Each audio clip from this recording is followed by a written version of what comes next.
nos leva para um beco. A gente não vê água, a gente não vê pão, não vê crente, não vê provisão. Aí a gente faz como Davi, eleva os meus olhos para os montes. Não tem crente aqui. O pastor me trouxe para cá, não tem ninguém. Como é que eu vou viver? Não, você não vai fazer assim. Você não vai olhar para os montes. Você vai dizer, eu sei que eu tenho Cristo. Eu sei que Deus é poderoso para guardar minha fé. Eu confio no Senhor. Eu sou do meu Deus. Ele me chamou, Ele me escolheu. Ele me deu um nome. Eu sou filha. Eu sou filho. Eu confio. Vai brotar água da rocha. Vai fluir. Glória a Deus, da glória a Deus. Acaso existe alguma coisa impossível para Deus? Lucas 37. Ah, tem coisas que não tem jeito. Não existe impossível para Deus. Se o morto morrer, ele ressuscita. Se o doente terminal disser, o médico disser não tem mais jeito, ele prolonga. Se você pensa que você é alguma coisa, ele fecha a porta. Se você não tem nada, ele faz brotar, ele traz a existência. O que é fé? É a certeza das coisas que se esperam. A prova daquela que tu não vê. O milagre acontece quando você crê. Quando você crê, você gera no mundo espiritual. E quando Deus recebe a tua decisão de fé, Ele materializa no teu mundo material. Isto é fé. E quem tem um chamado para pastorear, não duvide. Aonde o Senhor te plantar, você florescerá. Como o cedro do Líbano. A raiz é curta, a florzinha é curta, mas a raiz é prolongada. Ela penetra nos lençóis freáticos, ela busca vida. É assim que é o crente como o cedro do Líbano. Ele produz. Não é 1, não é 3, não é 5, não é 10, é infinitamente mais. Porque maior é aquele que nós confiamos. Aleluia. Bendito seja o nome do Senhor. Esdras era sacerdote descendente de Arão, era escriba versado na lei de Moisés, dada pelo Senhor Deus de Israel. Voltou a Jerusalém para ensinar o povo e para reformar o templo que foi construído na época de Zorobabel. Os versículos 11 e 12 de Esdras 7 diz: esta é a cópia da carta que o rei Artaxerxes deu ao sacerdote Esdras, o escriba das palavras, dos mandamentos e dos estatutos do Senhor sobre Israel. Artaxerxes, rei dos reis, ao sacerdote Esdras, escriba da lei do Deus do céu, paz perfeita. E os versículos seguintes, até o 26, estende-se a recomendação do rei para que onde Esdras passe, ele receba do que ele precisar para reconstruir o templo, para a reforma do templo de Jerusalém. Ele recebeu o favor do rei, o governo majoritário. Ele recebeu o favor dele porque era exemplo de sacerdote, que não se corrompia, que não se vendia, que não negociava, mas a preocupação dele era seguir a lei do Senhor. Os reis anteriores, Dário, Ciro, homens poderosos, homens de guerra, reis valentes, Até mesmo depois do rei Artaxerxes, o rei Xerxes, esposo de rainha Esther, eram homens implacáveis, impiedosos, mas se rendiam diante dos sacerdotes de Deus.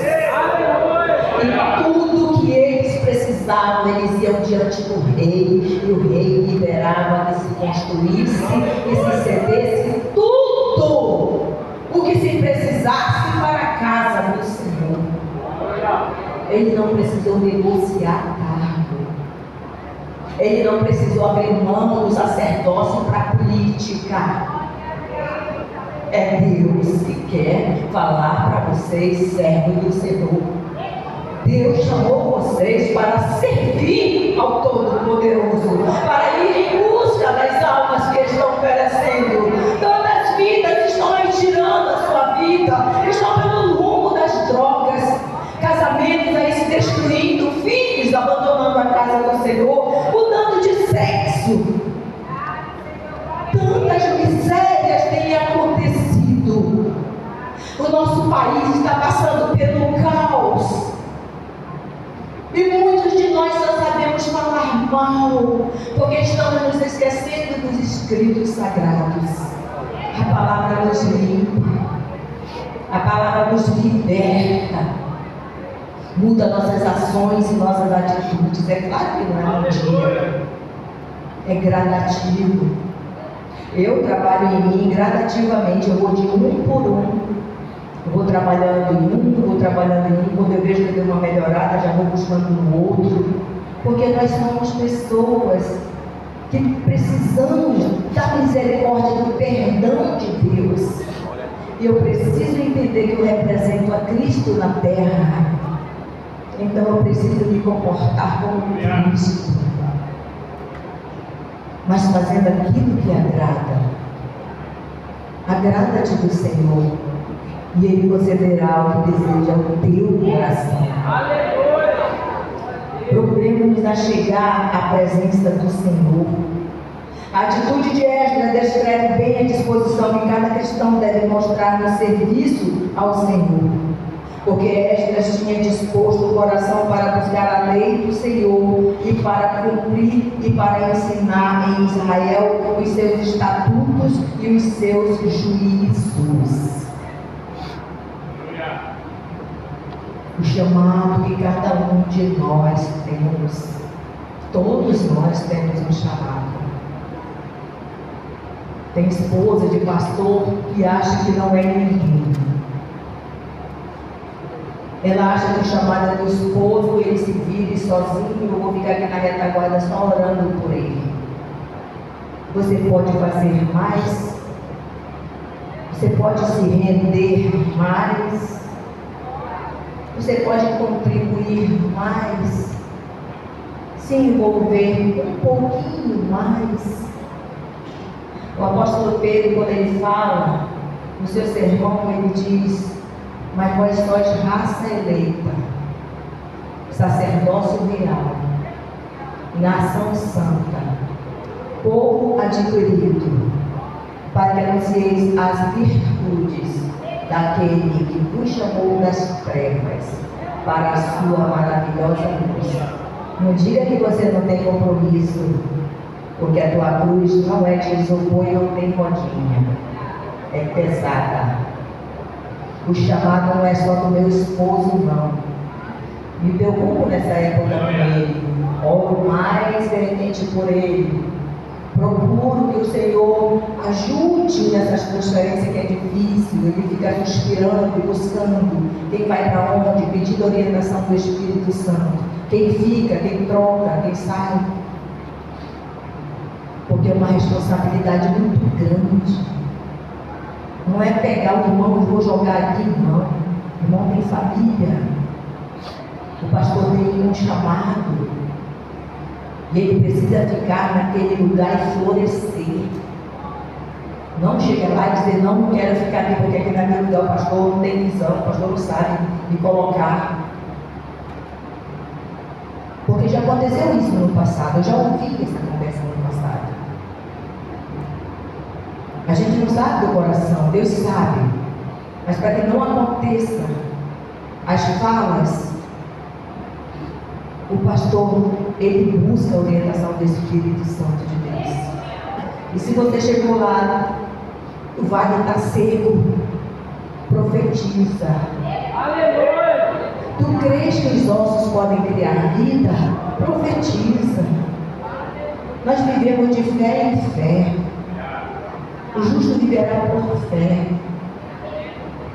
Não olhe para o vazio. Não olhe para as águas altas, fortes. Não olhe para os espinhos. Não olhe para a escassez. Eleve os seus olhos para o alto, de onde vem o nosso socorro. O nosso socorro vem do Senhor que fez os céus e a terra. E Ele criou pela palavra. Ele trouxe a existência inexistente pela palavra. E nós somos a imagem de Deus. Profetize e traga a existência pela palavra. Fala para o monte, ergue-te, transporta-te, sai do meu caminho.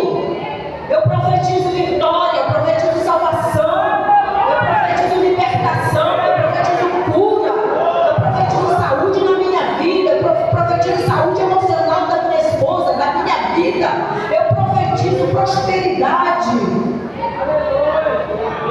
Deus trouxe o mundo à existência no falar. Marcos 11, 23. Se tu falares aonde? Epa, volta aí. Mas tem o versículo 22. Tenha fé em Deus. É só isso que está escrito. Mas esse só isso, ele se transforma em toda a mudança da sua vida. Tenha fé em Deus. Por quê? Se tu disseres, se tu falares ao monte, a tua adversidade, ele te transporta para o meio do mar, e não duvidar, e crer, e esperar que vai se materializar, assim será feito. Nós precisamos de fé. Ora, a fé é o firme fundamento das coisas que se esperam e a certeza das que se não veem. Aquele que se aproxima de Deus é necessário que creia que Deus existe e é galardoador dos que o buscam. Por cuja causa padeço, eu também isto, mas não me envergonho, porque eu sei quem eu tenho crido. Estou certo de que Ele é poderoso para guardar a minha fé até aquele dia, porque eu sei que o meu Redentor vive.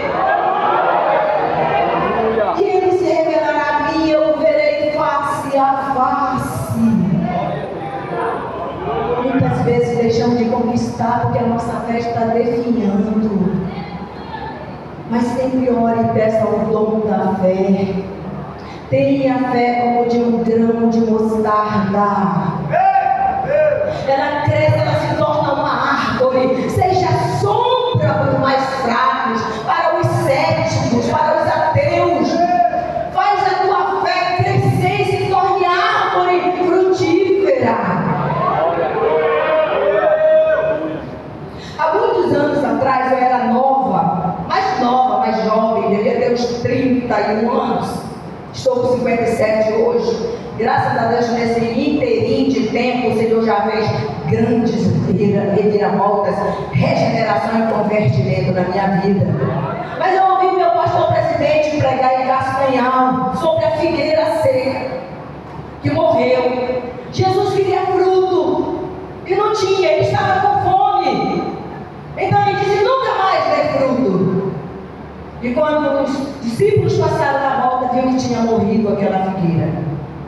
E certa vez eu indo, viajando de Castanhal para Belém, eu era apaixonada por uma planta muito linda que tinha no Goiás, e eu vi abençoada lá plantada no meu caminho que eu passava para ir para Belém.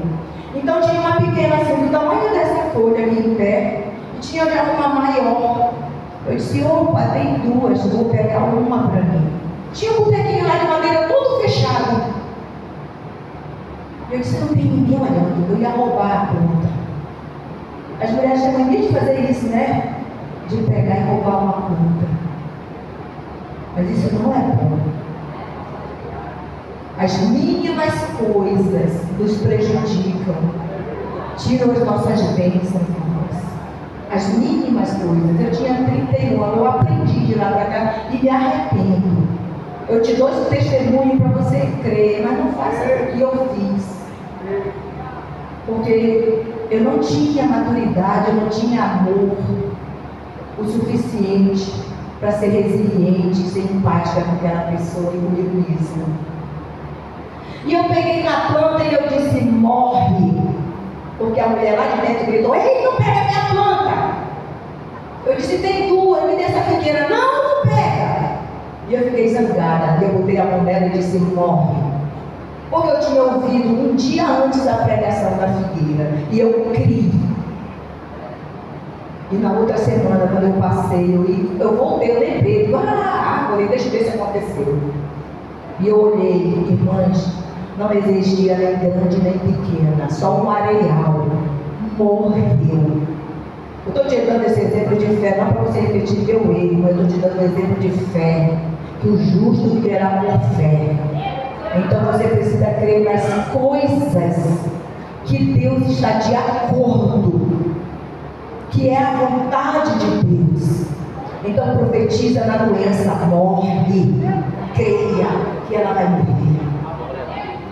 Profetiza nas palavras malditas, morre, e ela vai morrer, vai se dissipar. Profetiza nas coisas que você ainda pratica na tua vida que é errada e fala, morre em nome de Jesus, para que você frutifique. É este que eu quero chegar ao raciocínio. Não para fazer o erro que eu fiz, porque eu cometi um pecado e eu me arrependo. Mas hoje eu aprendi que eu tenho que orar para morrer as coisas ruins e frutificar as coisas boas. Profetize para frutificar as coisas boas. Ordene ao monte que ele saia da sua frente e caminhe, porque Deus levantou vocês, sacerdotes, nós, mulheres, membros, lideranças, homens, mulheres, jovens, crianças e velhos. O Senhor nos levantou para sermos seus adoradores, para anunciarmos o seu evangelho, para fazer prosperar a vida da nação, da terra, de todos os seus moradores. Então, nós precisamos sermos imitador de Cristo. Deus quer que aqueles que foram chamados para anunciar o Evangelho se comportem como o Senhor Jesus Cristo deu o exemplo durante o seu ministério na terra. Filipenses no capítulo 4, versículo 15, diz assim: para que vos torneis irrepreensíveis e sinceros, filhos de Deus inculpáveis no meio de uma geração pervertida e corrupta, na qual resplandeceis como luzeiros ou como astros no mundo. Sejamos irrepreensíveis. E como Paulo fala em Romanos ao povo de Roma, capítulo 12, bem conhecido: rogo-vos, pois, pela compaixão de Deus, que apresenteis os vossos corpos em sacrifício vivo, santo e agradável a Deus. Hoje o sacerdote não precisa mais de ano em ano entrar no Santo dos Santos. O véu do templo se rasgou de alto a baixo. Então entre na presença do Senhor com sacrifício vivo, santo e agradável. Apresenta a tua oferta de louvor, de gratidão, de arrependimento, de contrição, de um coração quebrantado e contrito, porque os dias maus se aproximam. E nós precisamos resplandecer como astros diante de uma geração corrompida. Precisamos ser luz para este mundo que anda em trevas. Deus é o centro da vida do homem. Ele é o primeiro e o último. As necessidades mais profundas da alma do homem são supridas mediante os ensinos de Jesus Cristo. É impossível um filho de Deus ter uma vida cristã saudável sem a profundidade da meditação nas Escrituras Sagradas. No Salmo 101, no Salmo número 1, os versos de 1 a 6, mostra-nos a diferença entre os justos e os ímpios. Para finalizar, leiamos: bem-aventurado o homem que não anda segundo o conselho dos ímpios, não se detém no caminho dos pecadores, nem se assenta na roda dos escarnecedores. Antes, o seu prazer está na lei do Senhor, e na sua lei medita de dia e de noite. Ele é como árvore plantada junto à corrente de águas, que no devido tempo dá o seu fruto, e cuja folhagem não murcha, e tudo quanto ele faz será bem sucedido. Os ímpios não são assim, são, porém, como a palha que o vento dispersa. Por isso, os perversos não prevalecerão no juízo, nem os pecadores na congregação dos justos. Pois o Senhor conhece o caminho dos justos, mas o caminho dos ímpios perecerá. Esta palavra que o Senhor tem colocado no meu coração para trazer. Pena que o tempo ele é tão escasso, mas nós precisamos trazer essa palavra. Sempre no final do ano nós reunimos e trazemos essa palavra aqui junto para a igreja, porque o Senhor fala de uma maneira distinta com cada um de nós. Mas nós temos a tratar, amados, sobre a cultura, o mundanismo e o secularismo. Tenhamos cuidado com este novo método que a cultura ela tem trazido para o meio evangélico. Não venhamos a nos acostumar em sermos evangélicos, porque quem é evangélico, ele é light. Sejamos protestantes. Vamos protestar contra o pecado. Não vamos nos conformar com este mundo, mas transformar nossa mente pela renovação do entendimento que o Espírito de Deus tem para nos dar, para que nós venhamos a experimentar as grandezas de Deus, boas, perfeitas e agradáveis. Que Deus abençoe em nome de Jesus e agradeço.